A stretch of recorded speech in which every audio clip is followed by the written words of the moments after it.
I'm S.A. Bradley, and welcome to Hellbent for Horror, a podcast devoted to all things related to horror, where I remind you that you used to love horror movies, and you secretly still do.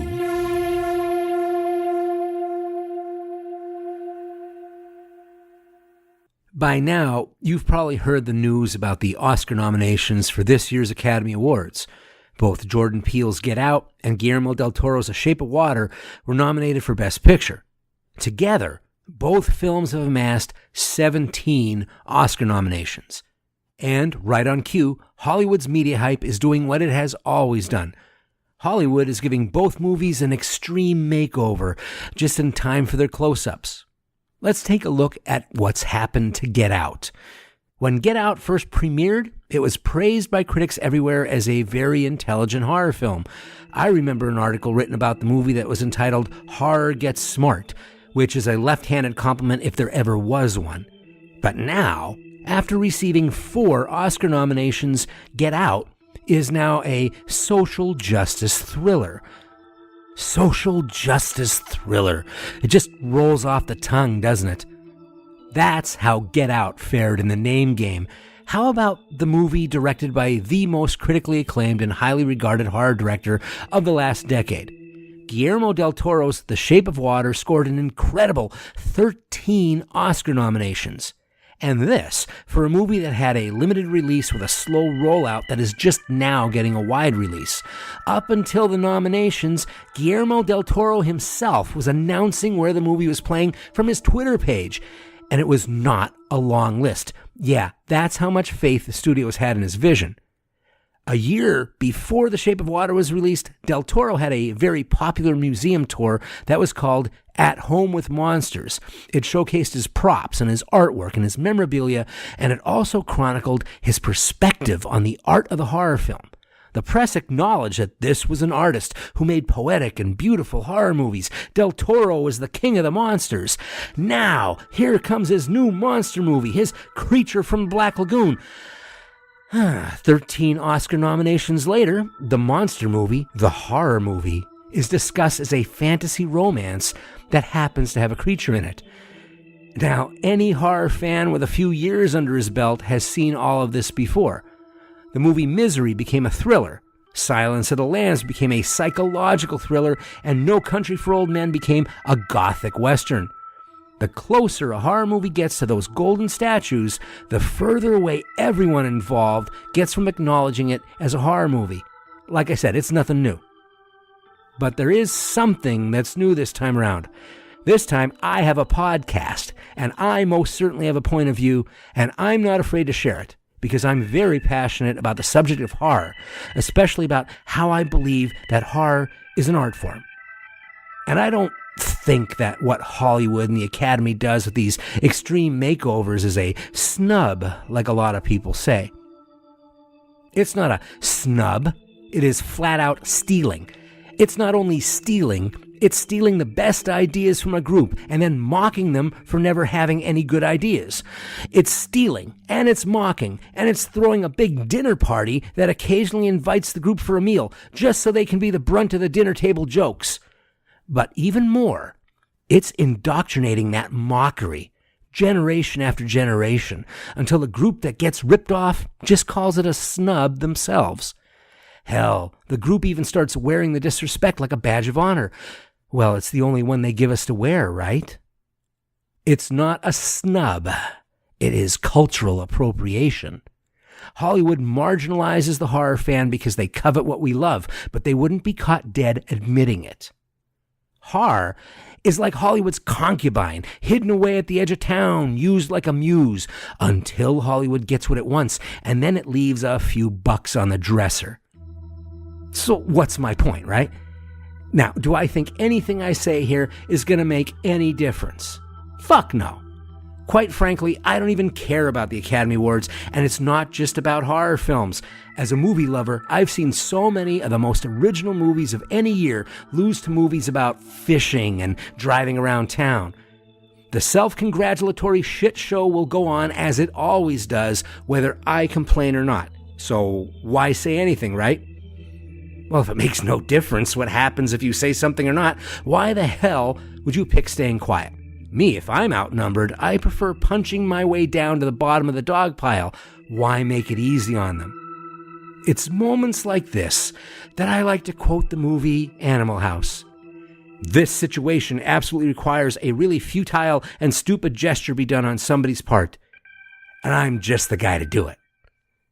You know those unscripted moments during the Oscar show where someone says something shocking and people boo from the audience, and they show someone in the audience trying to smile but they look nauseous instead? Yeah, I love those moments. If I could get someone's cummerbund in a twist and make them uncomfortable for even a second, oh, that would be good enough for me. Because demanding that they acknowledge their horror hypocrisy isn't the same as asking for their approval. Not at all. Let's talk about this extreme makeover that we have for Get Out and The Shape of Water. First off, social justice thriller isn't a genre. It's a label, and it does exactly what most labels do. It separates and it excludes. The genre is still horror, so why can't you just say horror? As for The Shape of Water being a fantasy romance with a creature in it, I have a question. Why can't it be a horror movie that centers around a fantasy romance? Horror movies can and have shown the emotional depth to include love stories as central to the plot. The Hunchback of Notre Dame, The Phantom of the Opera, and King Kong spring to mind. I've also had people say, well, it's more of a monster movie than it is a horror movie. Well, a monster movie is a type of horror movie. It's a subgenre. That's like saying you're a resident of Kansas, but not a citizen of the United States. The genre is still horror. Why can't you say the words? Because to name it is to own it, right? Because the stigma is real. That stigma makes even the artists, the creators, distance themselves from using the word once the Oscar race heats up.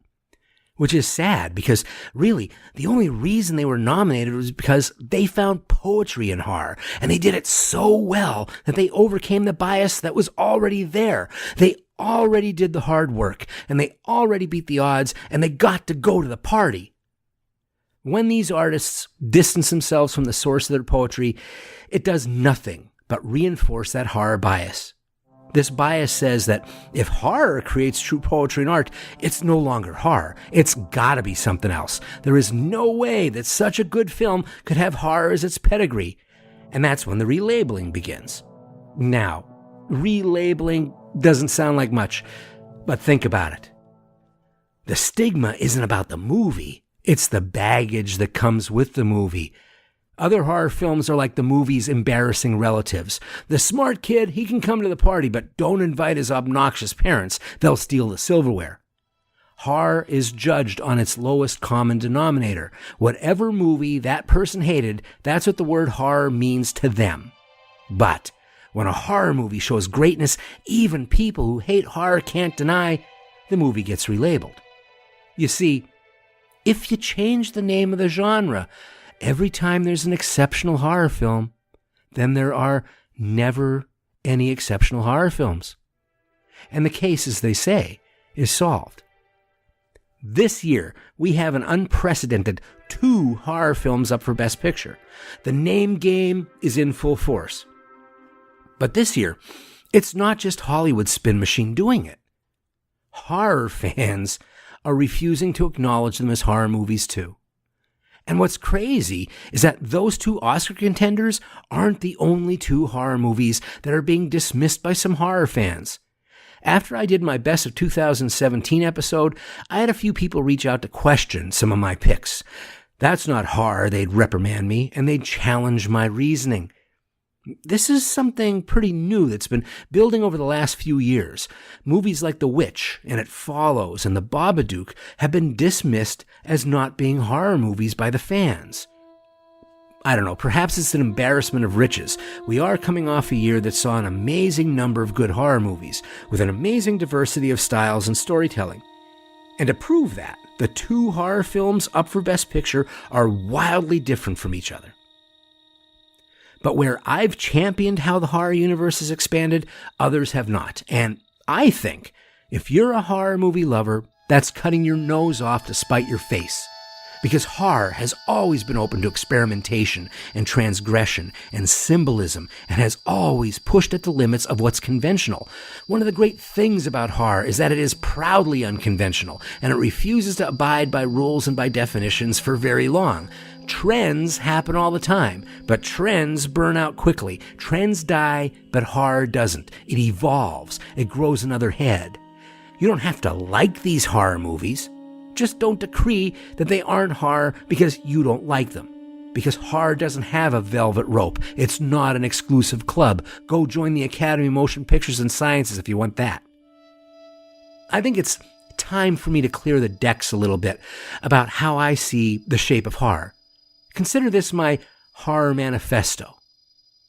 Point number 1. Horror is an emotion first and a setting later.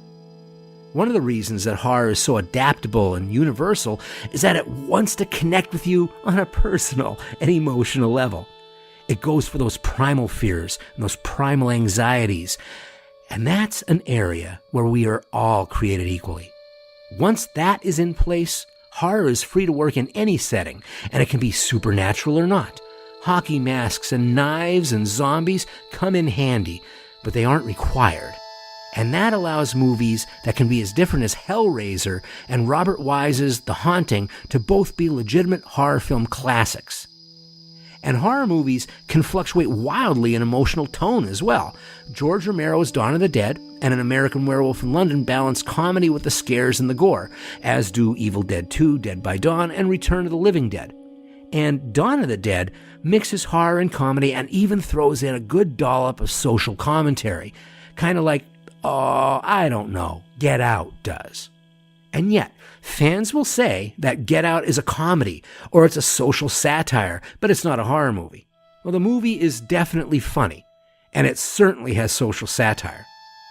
I don't know, though. The movie is about a secret society who kidnaps people and cuts open their skulls to perform a brain surgery where another person's consciousness controls the body, and the original person is still trapped inside the body, aware of what's going on, but they're unable to say or do anything about it. Sounds like a horror story to me. Get Out uses comedy and satire to tell its horror story, and that brings me to my next point in my manifesto. Point number 2. Horror needs hybrid vigor. Hybrid vigor means crossbreeding. Combining the genes of two very different parents makes for a stronger and healthier baby. Sure, some people pay top dollar to own purebred dogs with papers, and yet they know that they are inheriting hip dysplasia or heart problems or a high-strung temperament from all that inbreeding. Sure, you know exactly what you're going to get, and there's no surprises, but you are slowly killing that gene pool. However, a mutt at the pound can give you the best of every breed it's made up of and give you something completely unexpected. And horror is the perfect, magnificent mutt. I welcome all the crossbreeding of horror with other genres that's happening right now. Hey, it doesn't all work. It's not all good, but at least they're trying.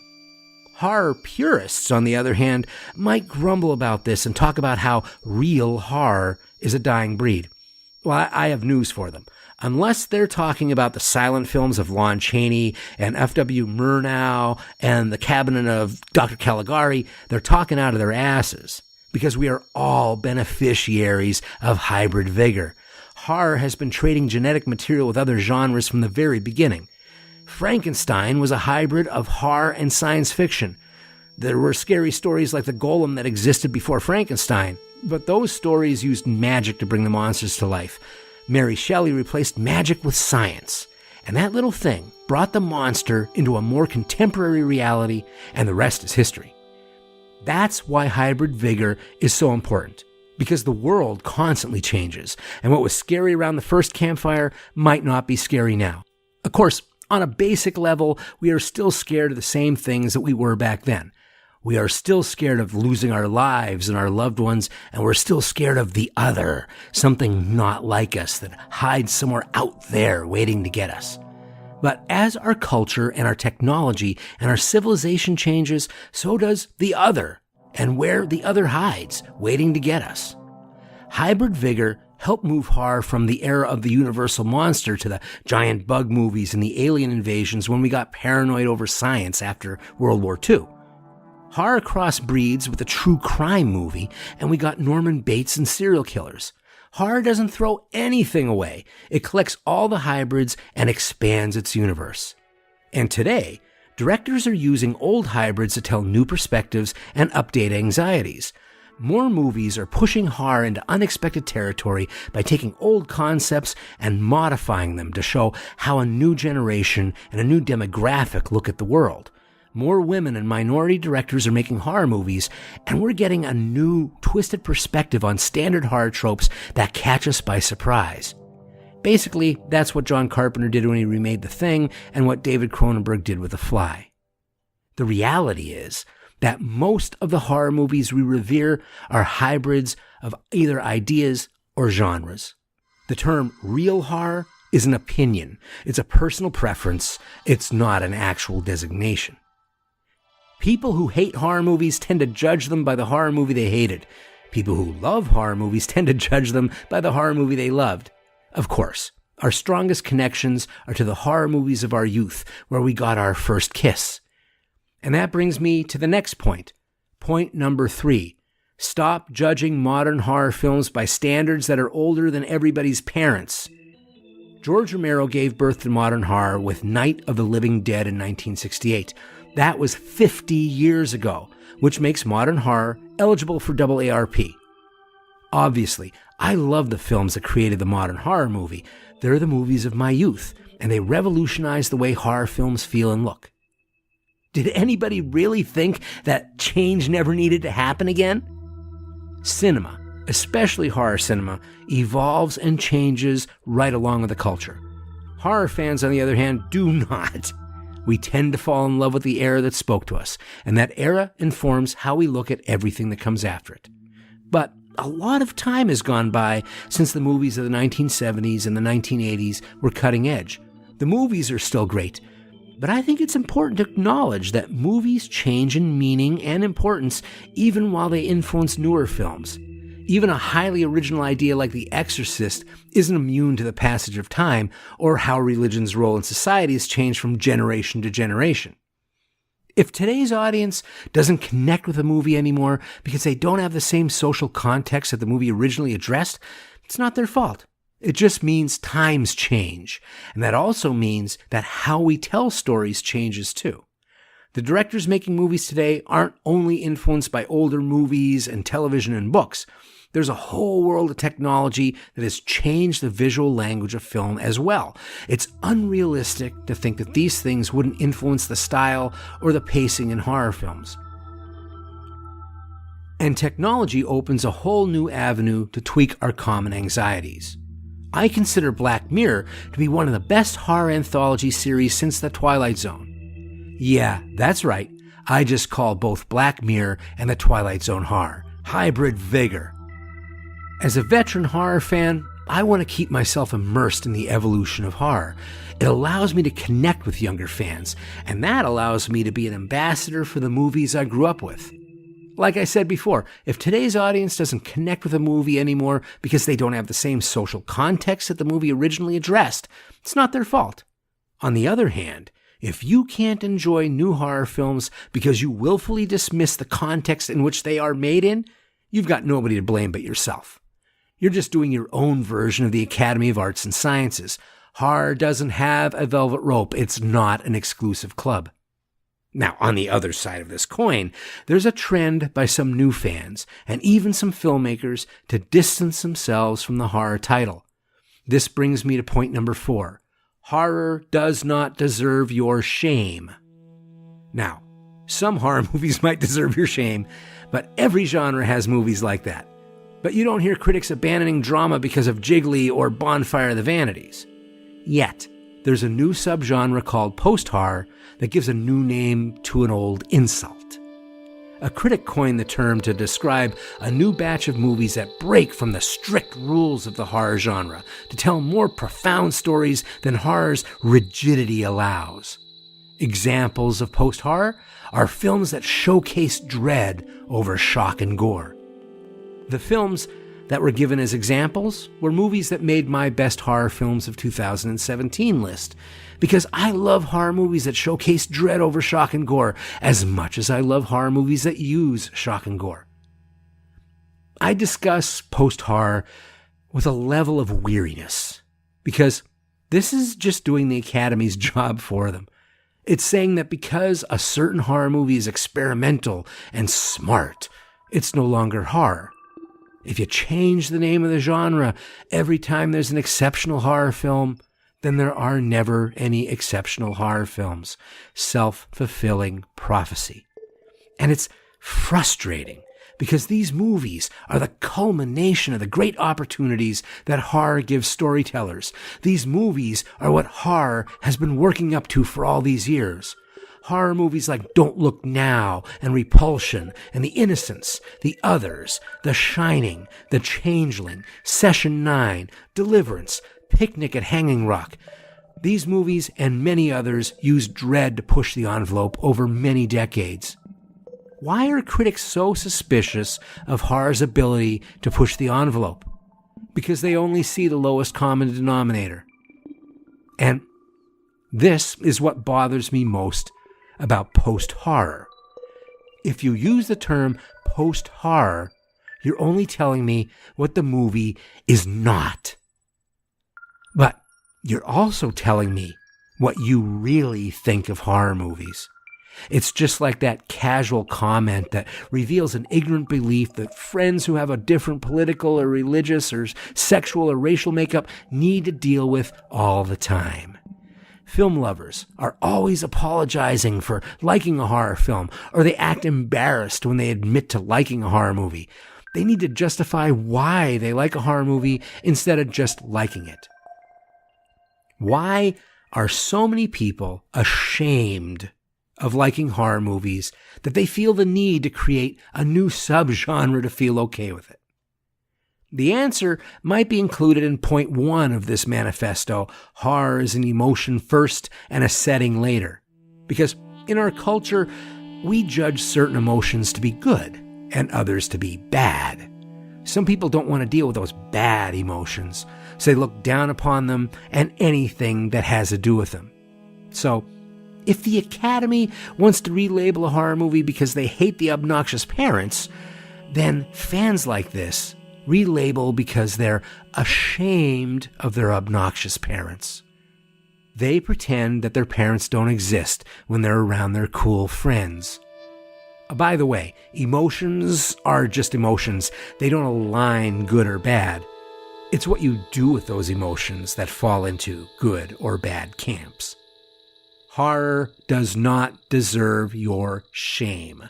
Your shame is yours. Don't blame horror. Just because you don't like horror movies that use shock and scares doesn't mean the movie that you like, one that uses chills instead of scares, isn't a horror film. And that brings me to the other side of that issue. Point number 5. Just because a movie doesn't scare you doesn't mean it's not a horror movie. We may all be scared of the same general things, but how these things get represented and how our fears are explored is what makes horror so diverse. It's not like they've stopped making horror movies that are easily defined as horror movies, so what's the issue? We are living in an exceptional time when there's not one trend that rules horror. And without one dominant trend, the critics and the detractors can't generalize all of horror with one movie title. They don't get to use Saw as a one-syllable put-down anymore. So why are we bellyaching and trying to force one trend to define what is and isn't horror? It's not like horror movies that are more chilling than they are scary is anything new. Do we have to go back and remove all the Val Lewton films from the horror catalog? You don't have to like these movies. But declaring that they are not horror movies because they don't fit your preference of horror film is problematic. It's the same problem that we'd have if we made a law against assholes. There'd be nobody left because we are all somebody's asshole. Asshole. Believe me, the critics and horror detractors are more than happy to take Get Out and It Follows and The Witch off your hands if you're throwing them away. Horror has a broad scope, and it has a broad story appeal that expands with every new generation. And that expansion is the only reason you have the movies you love. You are a recipient of the benefits of horror's broad scope and story appeal. Stop trying to put horror in a precious little box now that you got yours. You know, the word elitist has nothing to do with intelligence, even though we like to pretend it does. Because you can be a snob over anything, but it usually has to do with making it hard for anyone to join a club that the elite are members of. Stop being a horror elitist. You're just playing their game. And speaking of playing their game, let's talk about the real game afoot here. See, we get caught up with them relabeling horror when movies get nominated. As horror fans, we have seen the name game occur repeatedly over the decades.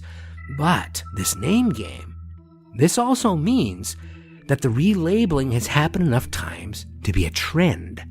It's a talking point, and it's happening with more frequency with every generation, which means that over the decades, horror movies have repeatedly been nominated. We seem to meet their artistic requirements enough for a lesser genre.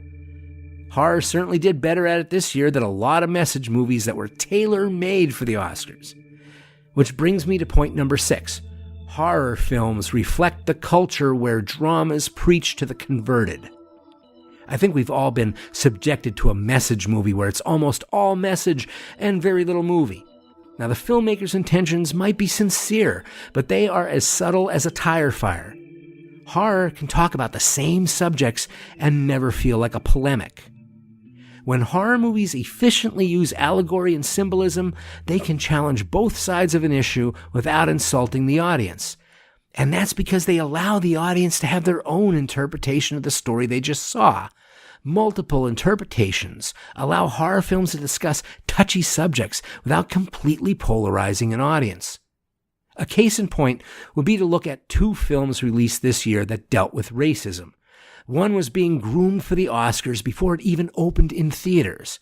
The other one was most certainly not being considered for the Oscars before it came out.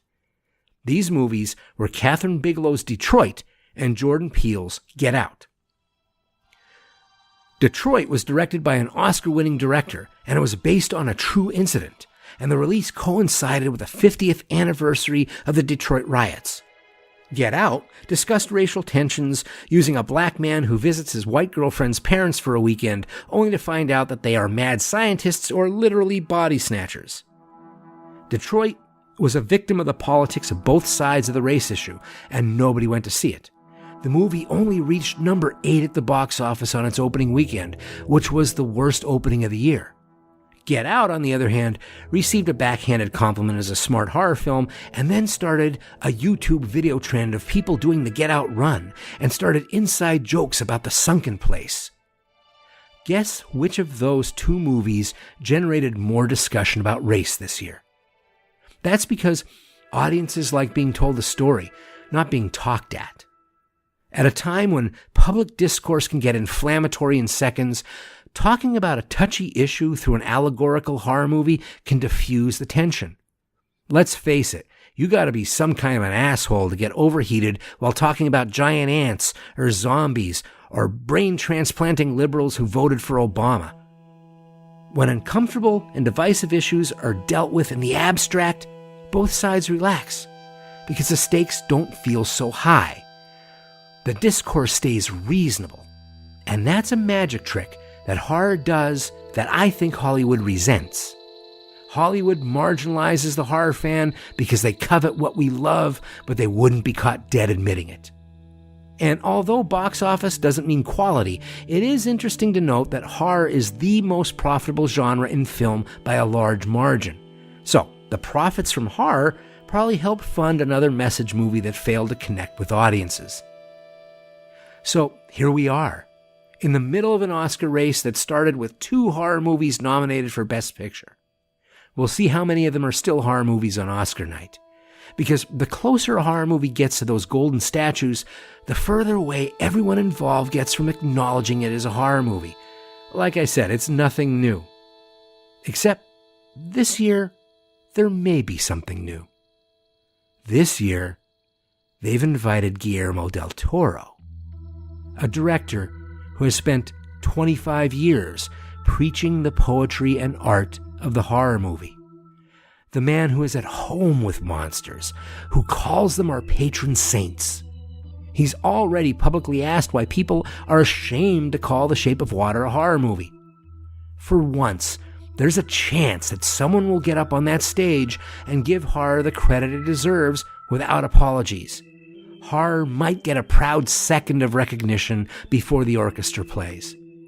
Now, do I think that even if Del Toro praises horror, or Peele praises horror, on the world stage, that it will make any difference? Fuck no. But just in case Guillermo del Toro or Jordan Peele loves a really futile and stupid gesture being done on somebody's part as much as I do, I'm just the guy to do it. So I've started the most futile and stupid gesture I could think of. I created a hashtag on Twitter, and I want to try and get it to trend. All my tweets are going to have the hashtag #SayHorror at the end until after the Oscars. I want to make a mountain out of a molehill. I want to create a non-issue to compete with the other non-issues, like designer dress outrage. I want to encourage Guillermo del Toro to say horror from the stage. I want del Toro or Peele to have a good laugh if they see such a ridiculous hashtag. If you want to join in, add the hashtag #SayHorror to your tweets. It don't cost nothing. Because if it doesn't make a difference whether we say anything or not, we may as well have some fun. And who knows if Guillermo del Toro or Jordan Peele feel the exact same way. I'll be tuning in to find out.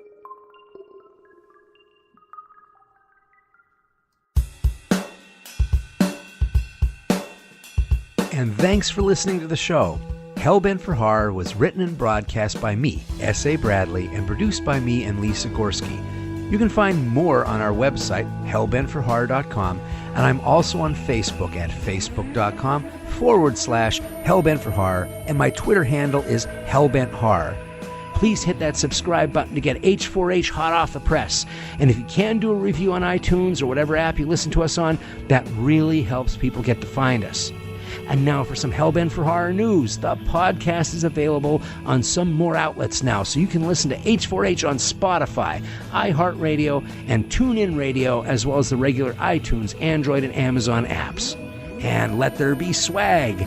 H4H t-shirts are now on sale. We have a store on tpublic.com with a bunch of Hellbent for Horror designs, and you can have your choice of t-shirts, sweatshirts, hoodies, coffee mugs, something horrible beautiful for you or that someone special. The link to the merchandise store is on our website, hellbentforhorror.com. And in the wings is a Hellbent for Horror book entitled Screaming for Pleasure. I'm currently writing it, and we're shooting for a release in the fall of 2018, so spread the word and keep your eye out. More info on that later. And until we meet again, stay hellbent.